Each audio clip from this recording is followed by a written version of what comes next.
Dobar dan. Pozdrav. Midva sva pa prišli pogledat, kako živite menihi. Koliko vas pa je zdaj v samostanu? Trenutno nas je 16. Je pa potem odvisno, kako Bog kliče. Včasih nas je več, včasih nas je manj. A tukaj živite samo fantje? Ja, tukaj živimo samo fantje, menihi. Zakaj ste pa tako čudno oblečeni? Obleko za menihe je zasnoval eden od ustanoviteljev, sveti Alberik. Kaj pa pomenijo te vaše obleke? Najprej v novicijatu, ko človek pride v samostan, je oblečen v celoti v belo obleko in bela predstavlja novega človeka. Potem za obljubami pa pride čez črni škapulir. Škapulir je predpasnik, bi se prevedlo.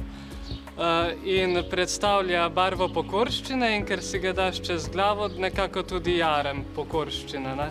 Zakaj imate pa tako nenavadna imena? Vsak od nas, ki se rodi, nam starši dajo svoje ime, ne? Kako je vama ime? Jaz sem Zarja. Jaz sem pa Izabela. No, ko sem se jaz rodil, so mi najprej dali ime Janez. Potem, ko sem pa prišel v samostan, so pa rekli, ja, sedaj boš novi človek in so mi dali drugo ime. In so mi po svetopisenskem preroku dali ime Jona in sedaj sem brat Jona. Kako pa je vama ime? Jaz sem Elred. Jaz sem pa pater Maksimilijan. Kako je bilo pa vama prej ime? Jaz sem bil prej pa Stanko. Jaz sem bil pa Jure, preden sem prišel v samostan. Koliko pa je star ta samostan?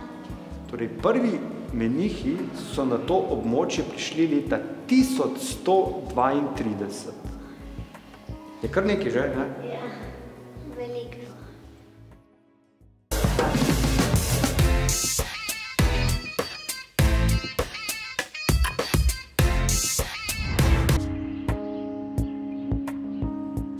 Zakaj ste se pa odločili, da boste postali menihi? Ja, to bi pa težko rekel. V sebi sem začutil eno željo, eno veselje do tega poklica, do tega poslanstva in potem sem pač tej želji sledil in prišel sem sem in zdaj sem tukaj. Po enem obdobju sem enkrat prišel v stično in so me stvari tako zelo nagovorile, da sem se pa odločil, pa kar tukaj ostal. Kaj so pa starši rekli na to, da ste se odločili, da boste postali menih? Pol na konec niti niso imeli kaj zelo veliko proti. Kaj pa vaši? Pri meni mama je bila kar navdušena, zanimivo, oče pa tudi ni imel nič proti. Ja, pri meni je bilo pa malo drugače, kot sta omenila brat Jona pa brat Elred. Niso bili preveč navdušeni, res, da sem se zelo zgodaj odločil, že v 3. razredu sem se odločil, da bom duhovnik.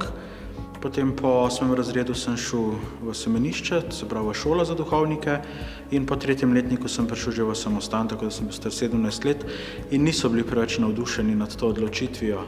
In je trajalo nekaj časa, da so sprejeli, ampak zdaj so pa zadovoljni, veseli.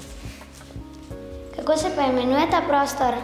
Ta prostor se imenuje kapitelj oziroma kapiteljska dvorana, je pa to neke vrste zbornica, kjer se pač menihi vsak dan zberemo. Potem imamo kakšen tak priložnostni sestanek, zjutraj takoj po maši, kaj bo kdo delal, kam bo kdo šel, če kdo kam gre, če se kakšne stvari združi tako. A greste kdaj kaj ven na sladoled ali pa kaj tasga?